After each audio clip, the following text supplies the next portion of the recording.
सोचने की बहुत सारी बातें हैं और हमें सोचना पड़ेगा। मैं एक सवाल आपके सामने रखूंगा।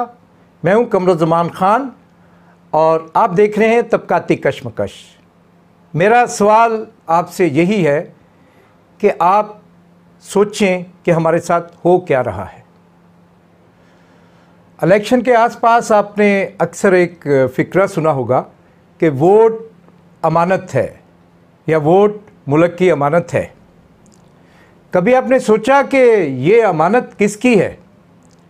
उस वडेरे की जिसने आपके इलाकों में रोज़गार पैदा नहीं होने दिया, जिसने फैक्ट्रियां नहीं लगने दी, जिसने कॉलेज और यूनिवर्सिटियां नहीं बनने दी, जिसने अस्पताल नहीं बनने दिए, जो ख़ुद जहाज़ों पे उड़ के जाते हैं और आपके और शहर के दरमियान जो रास्ते हैं वो टूटे फूटे हैं, वहाँ कभी उन्होंने सड़कें नहीं बनने दी।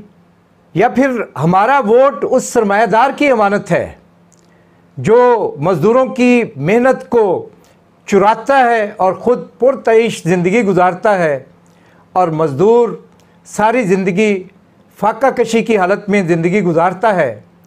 वो ख़ुद इंतहाई ठाट बाट से रहता है और जो उसको कमा के देते हैं उनको उजरत भी पूरी नहीं देता।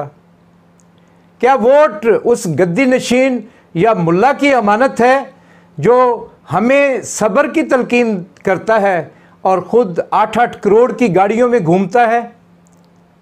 या वोट उस काले धन के धनवान की अमानत है जो नाजायज़ कारोबार से अरबों रुपए कमाता है और फिर वोटों को ख़रीदता और बेचता है?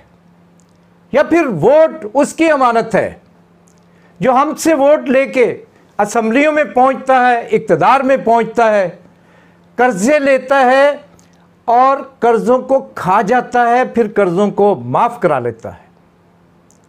क्या वोट उनकी अमानत है जो बिजली चोरी करते हैं, जो गैस चोरी करते हैं और टैक्स चोरी करते हैं और उस चोरी के पैसे से ठाट बाट की ज़िंदगी गुजारते हैं?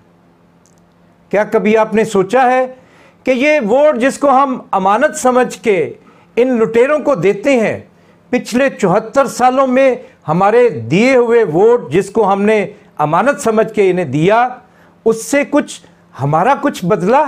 हमारे आसपास कुछ बदला? क्या ये समाज बदला? क्या हमारा वतन बदला?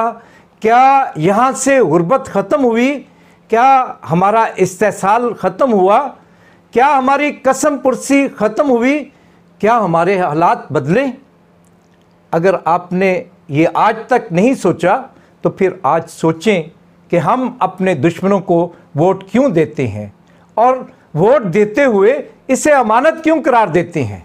क्या ये वाक़यतन एक ऐसी अमानत है जो हम अपने दुश्मनों को सौंपते हैं? आपने अगर आज तक नहीं सोचा तो आज से ये सोचना